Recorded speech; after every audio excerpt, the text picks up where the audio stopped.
Hi,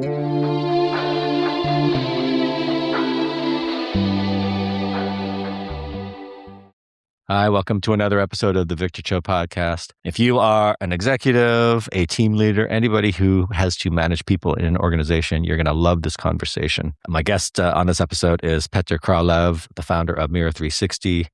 And what you'll learn coming out of this episode, if you stick with us, is the fundamental change that is happening as a result of AI and increased data in terms of moving away from this incredibly archaic process that we have today in corporations around trying to get feedback and understand the state of company into the new world, which is real time, it's truthful, it's feeding the right data into AI. If that new world sounds interesting, then definitely stick through this conversation.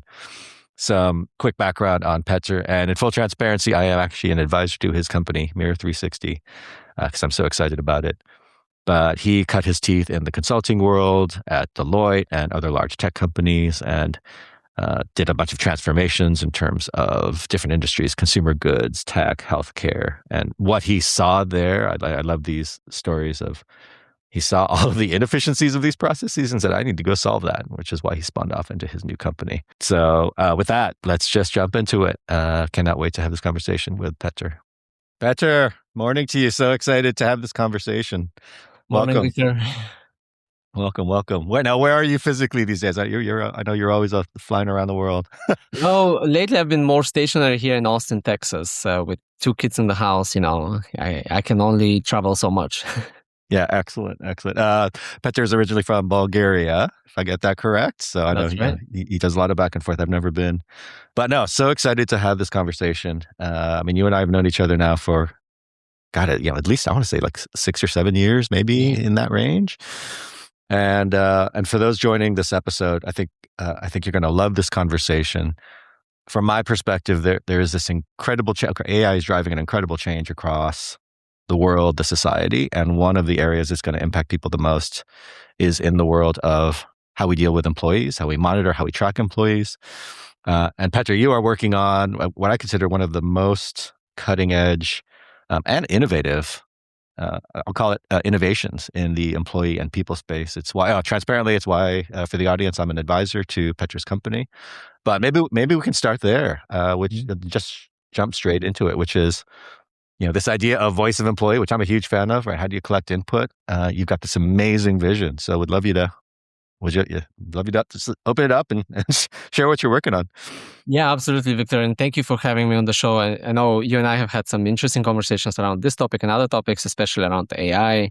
But yeah, I in my entire career, I kept seeing similar issues come up. And maybe because I'm foreign, maybe because I sort of open up space for coworkers to kind of share honestly, I was quite plugged in at, if you will, the water cooler inside of what's really happening. And coming from a world of finance early in my career, advising pension funds on their private equity venture capital investments, I knew how investors also think about value creation. And so seeing from the inside how much chaos reigns in terms of how employees interact with each other and just how much drag there is on execution because of miscommunication and misalignment and politics was frankly disheartening, shocking, and led me to found Mirror 360 as a fundamentally different approach on surfacing truth at work. Yeah, and I love that. I'm a huge believer in, of course, authenticity, transparency. I've been lucky. I worked at Microsoft and Intuit. I think 2 companies that had these incredibly rigorous mechanisms to try to gauge what's going on with, what's truly going on with performance or feedback or tone. But yeah, they're super slow. And so this idea of an organizational MRI, can you tell us about that? Because I think it's a brilliant metaphor. Yeah, actually, my co-founder is from Microsoft. So he spent 17 years there, and he was in leadership roles in engineering. And he keeps saying that he thought engineering would be the hardest problems he had to tackle. And it was never the engineering problems. It was always the people problems that were the most challenging. And I think you qualify there trying to, right? They have Yes. very good processes trying to get at this information, right? But ultimately, companies approach it structurally at the wrong angle. They have outsourced truth telling or documenting of what should be truth to HR, to a human resource function that was actually created for risk mitigation and for operational sort of like just purposes of, how do you manage people from a just bureaucratic almost angle. Yeah. HR is by definition a function that the corporation needs internally for managing risk, and they're paid by the corporation. In other words, no employee is incentivized to speak honestly to HR, right? Like, just the incentives are not there. Back in business school, I took game theory class, and in many ways, it influenced the creation of Mirror 360. In game theory, they teach us that based on incentives and how the game is set, rational players are going to play to maximize their personal kind of outcome. In other words, like you can predict what a rational player will do based on how the game is set. Today, the game in the corporation is set where you hold back. You're not honest. You as an employee do not say the truth because there's much more. This is the truth of how you're feeling or how the company's doing or just across the board. Yeah, let's dive in. Yeah, what truth, right? Well, how am I feeling, for example? If I say that I'm feeling a little disengaged, a little depressed about the direction of the company. Yeah. And there's no one's ever said that to me. I was like, but I know they feel it. Yes. They'll tell their wife or husband at home. They'll tell their neighbor at the barbecue. But they're not going to tell their boss. What's the benefit? No, that's right. There's much more cost. The truth about how they perceive their boss. The truth about how they perceive an influential coworker in a different department. Yeah. In other words, the most important truths of our human interactions are structurally held back. Yeah. And corporations are set up to hold those back. I'll give you an example, exact spot on, because I'm a huge believer in trying to get to the truth. So when I ran my teams, when I had larger teams, right, multi-level teams, we would run what I called a 360 or a sphere of feedback, right? So let's say I was trying to diagnose, my tech lead, for instance. I would get feedback from his direct reports. I'd get feedback from his frontline.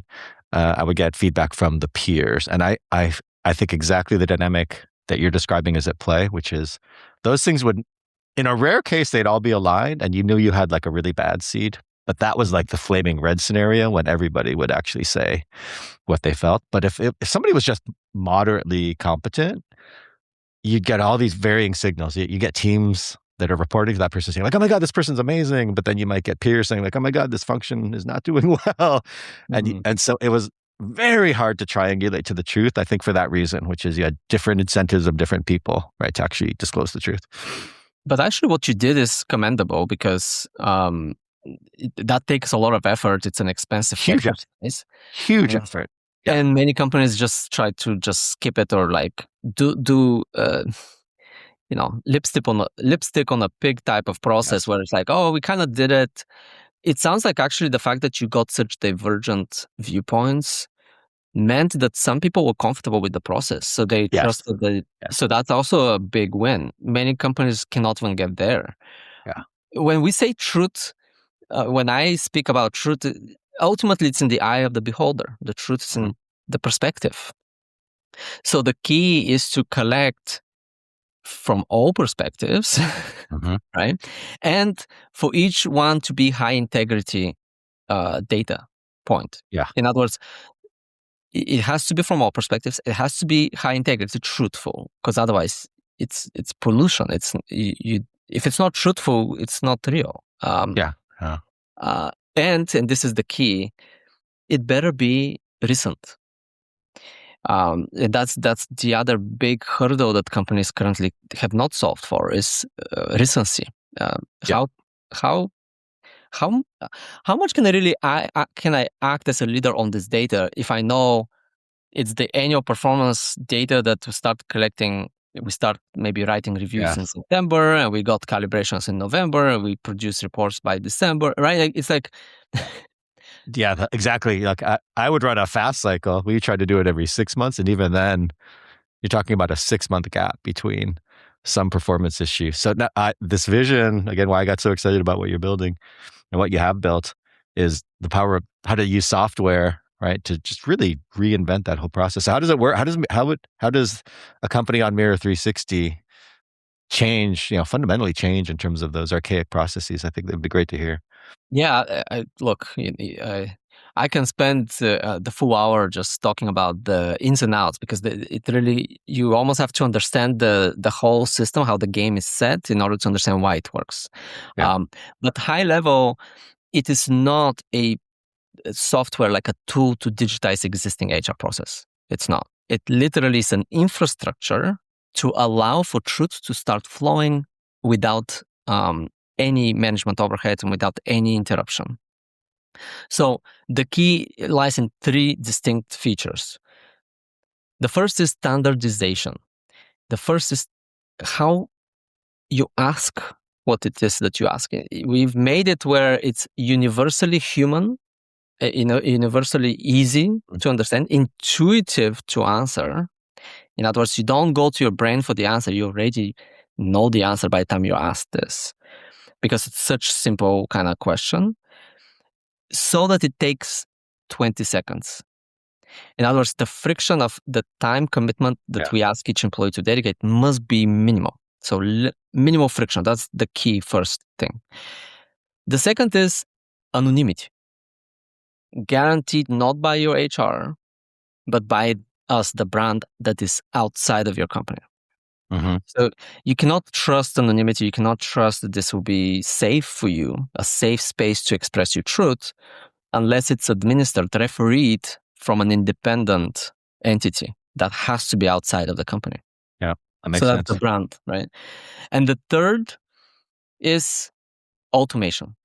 Disintermediating any bureaucratic person in the middle that may decide to interpret the data, to calibrate it, to be the gatekeeper of truth. Yeah. No need for gatekeepers if you want true transparency. Now, the system is made with very intentional designs of who sees what. So we're not talking about radical transparency in the sense of, everybody sees everything, because that actually will create chaos. That's the game theory too. So you want to surface information up the chain of command as needed, and also for every employee to have self-awareness for themselves. So there are a lot of design choices in how the system was designed, but the 3 key distinctions are simplification, through standardization, anonymization, and automation. Yeah, no, that makes a ton of sense. Yeah, my mental model for your vision, which I think is so powerful, is we go from this world of a slow pulsing feedback, if at all, like every 6 months, every year, and we get highly imperfect information back because of the incentives, versus this MRI. I think of like that heart rate machine, right? Which is like literally every day there's signals coming in, it's low friction, it's anonymized, and you accumulate that into a view of health of the business. I mean, it is literally like a reinvention of how you get data on your employees, which I love it, because it is so radical and so powerful. So I'm curious, kind of a broader question on this topic of, that's a great example of where our technology allows us to get more and more data rapidly and put things like AI and analysis on top. So how do you see the employee experience, actually maybe the employee experience, the HR experience, like how is that going to change as we move? I think we see this trend everywhere, right? There's more data, there's more intelligence to mine the data. Like what's going to happen as a result of that, kind of that macro change within companies? Is it positive? Is it negative? A little bit mix of both. Like how do you think about that world that's coming? Well, our bet is on sourcing the truth first, right? It's very dangerous right now to feed the AI your annual performance reviews, let's say, or engagement survey, and say, hey, make recommendations based on that. Yes. because it's Say more about that, because in the back of my mind, I was like, I know that's what, I don't know for sure. Yeah, there are companies I'm sure that are the doing. temptation is there because what do you have digitized right now? AI can only understand what is digital, what lives in the digital domain. And the most important intel that you as a business should have, which is the human knowledge as perceived from every perspective in your company. I like to say every employee is technically the most sophisticated CCTV camera on the ground. Every employee. And Yes. and employers do not have the wires to connect those. Yes. They literally have ignored the perspective of their employees. They don't have it digitized. So my position is, look, you can run with AI, and it makes you feel like you're making a stronger decision because you feed some data in the AI and it spits out some recommendation. Yeah. Better watch what you're feeding the AI. Yeah. And Mirror 360 actually was created to have a clean, honest, AI-ready signal, right? So we're saying, look, you can put AI on top of your sales data, on top of your marketing data, on top of data that actually is high integrity data. Yeah. You should not put it on top of the HR reports that are coming in, because those are political. If you get sued, like you have some backup, right? That's what you should use that for. And they're just, I love that message. I think that'll be a key nugget for folks, right? These AI systems, they can only act on the input data as good as the input data is. And if you think of how flawed and varied, right, some of these quarterly, annual, if you're lucky, quarterly, but half year annual reports, like that's going to be one of the worst, not one of the worst things, but it's not sufficient by any stretch, right, to come with the right recommendation. That's right. Yeah. And it's almost like we're saying this as like a known fact, and it kind of is, right? I mean, like I'm curious, who is it out there who is going to stand up and defend the annual review as a high integrity data point?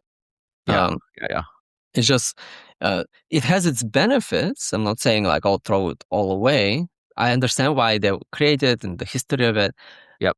But universally derided as something that doesn't really work, and frankly, universally hated by employees and managers for how much time they sink in this. Yeah. And ultimately, good luck trying to make much of it. I love it. I love reinvention of archaic things that need to change. Slight segue, just because, speaking of the imperfection of some of these processes, there's something that's always bothered me within large companies is how imprecise their downsizings are, right? They look at employees as like a fungible resource. And some companies are better, right? Some companies actually do a really rigorous, but again, it takes a lot of energy, it takes a lot of work. It depends on the input of the data.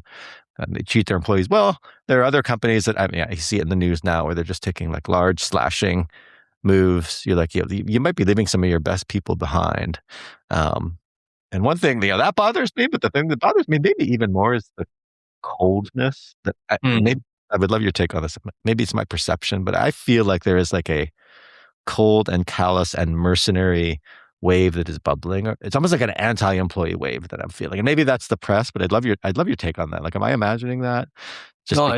I also sense it, and I see so many LinkedIn posts about it. People who are let go in a very inhumane way.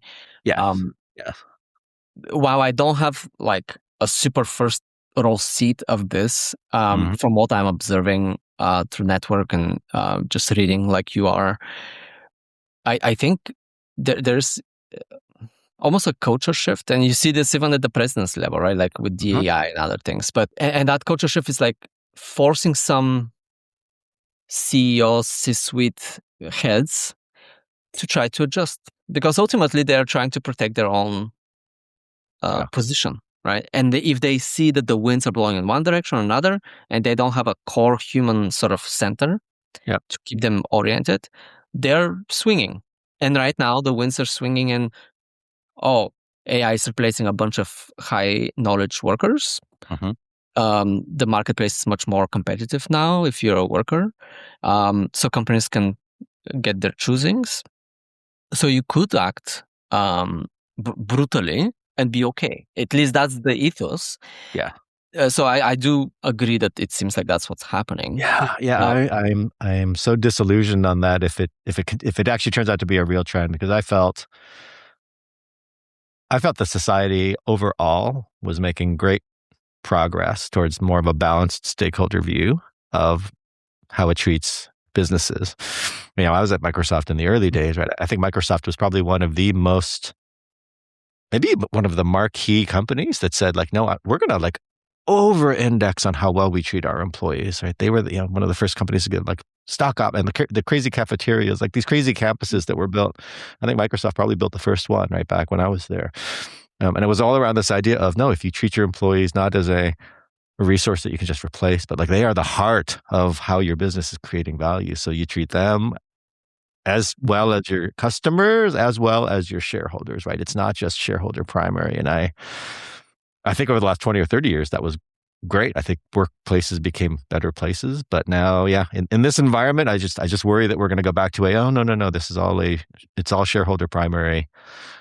Employees are replaceable, and I'll fire them with a tweet, or I'll fire them with a text message. I'm like, this is not how we should treat people. That's just my soapbox. No, and I do think, like you said, it's a trend. Doesn't mean it to continue infinitely. Yeah. I do think it's a trend, but I cannot predict how long it's gonna, how deep and ugly it's gonna get. But I like to say, hey, it's a company. Company of what? Company of people. Yes. Right. Yes. So let's not forget what a company is made of. You can look at the filing at Delaware court as some document that it was incorporated. You can look at a shell of a building like glass and metal and concrete. Uh-huh. But really, what makes the company is the collection of people. Yeah. So when CEOs and what really bothers me is all the executives at the top, right? And yes, maybe they've had longer careers, they have experience, but like all of the success of the company, it's not. Yes, they have set strategic vision, but it's all of the employees that are doing all of that work, right? And so this mindset of like, no, I am the only thing that makes this whole engine work, right, is completely false, right? It's like, no, the company is a function of the blood, sweat, and tears of the workers, right? And they deserve to be treated with respect and transparency, and as human beings, and not brutally, right? That's right. I would I always like to say to take the contrarian view sometimes, even when presenting with something that I generally agree, to say, well, is there a nugget of truth where people say, well, we need to cut some fat? And I think there is often. Yes. The problem is exactly, okay, there's fat for sure. And I've worked in several big organizations, and I can tell you, effectively, you can probably cut half of them, half of the people, and probably do more things. It's actually this nervous system that's missing. Yes.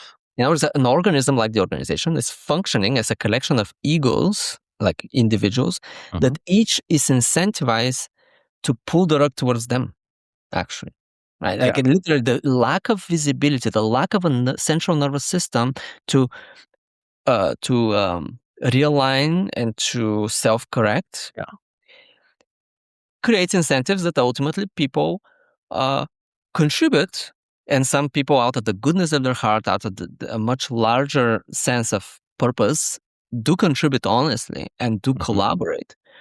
But in fact, the incentives, again, the game theory here, is to pull the rug towards you and actually collect recognition, even if you didn't do all the hard work, to get on the more visible projects, even if you don't really contribute that much to it, to speak up in meetings when the right person is in the meeting, to go to bat for your own interests with your manager and push at the right moment to get a promotion.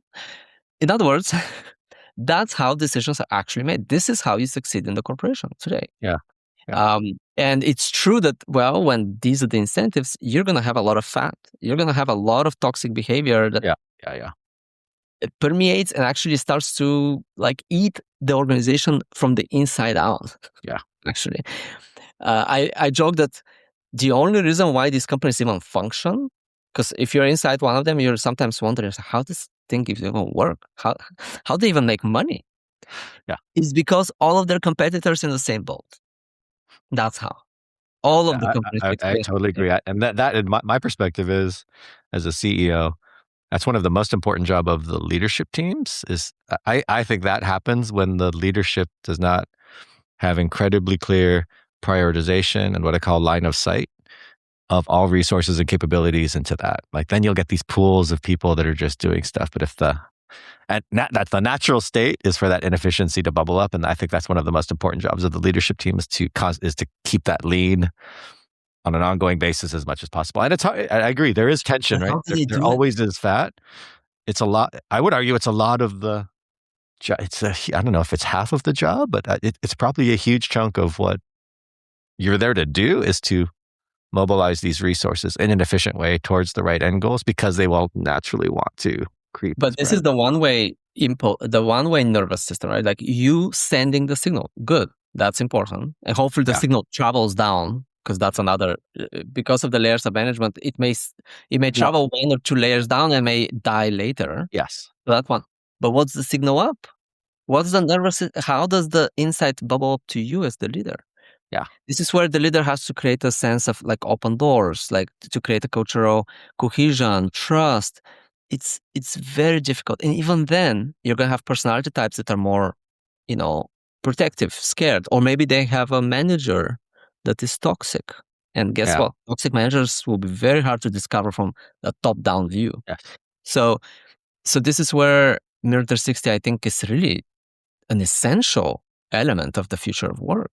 Is because it identifies this pain point straight on, says, hello, let's point to the king having no clothes here, and let's solve it not through another HR process, but through an infrastructure for truth to flow. Yeah, I love it. I love it. Petar, if folks want to kind of find out more, get in contact with you, what's the best way for them to do that in terms of preferred digits? I would say my LinkedIn profile and mirror360.org. So at LinkedIn at Petar Kralev, and mirror360.org has helpful kind of demo videos and some more information on like how it works and how to get in contact. But I'm also on Substack, and there I'm doing more like long form kind of thought pieces around some of the topics we issue here, AI and sort of and this issue of people intelligence. Excellent. We'll be sure to put those links in the notes. Final question as we kind of close out on the time. What is there anything, doesn't have to be related to the HR space or employee space, but is there a book, a podcast, your Substack, I think people should definitely check out. But anything that you'd say like, hey, this is maybe a little less known. I recommend that people take a look at this or explore. Recently I posted an article on Substack about the AI and I call it the end of the competitive mind. This idea that for the first time we now have intelligence that's superior to human intelligence, and our temptation as humans is to compete on how smart we are. And soon enough, maybe in a decade, maybe in 2 decades, every human on this planet is going to have access to infinite analytical intelligence. And that, I think, actually opens up the space for humans to find themselves, to almost find the core of what makes them human, which is consciousness itself, the ability to experience life, not think about life. And the experience of life is still uniquely human. And I'm a forever optimist. So in that post, I kind of talk about how humanity can actually recenter through the intention, and that becomes a differentiator for humans. What do you do with this intelligence as the competitive next step? I love that. I love that. Let's definitely include a link to that, and I'll definitely check that out. Because I think it's maybe the question of the age for us over the next. Yeah, I agree. Like over the next 30 to 50 years, I think we are going to experience the largest change in interpersonal and human behavior as a result of what happens with AI. I think that's clear to me. Yeah, so, and I see the positive side of it. I'm sure there's. I see both. I'm gunning for the positive side. Right. But Petar, such a pleasure. Thank you for taking the morning out and sharing some of these thoughts. Thanks for the questions, Victor. No, of course. Have a great one. Thank you. You too. Thanks so much. In addition to running this podcast, I'm also the CEO of Emovid. In business today, it's impossible for anyone to tell what digital communication is real versus AI generated or modified. This is a huge issue that we have actually solved at Emovid. Emovid is the only guaranteed authentic asynchronous communication platform that has been built for business. If your business relies upon relationship and trust building, this is a must-have platform for you and your teams. Please check out emovid.com at emovid.com, or even better, if you can see it, scan the QR code and you'll get to see the product in action and even get a special podcast offer. Thank you again for listening.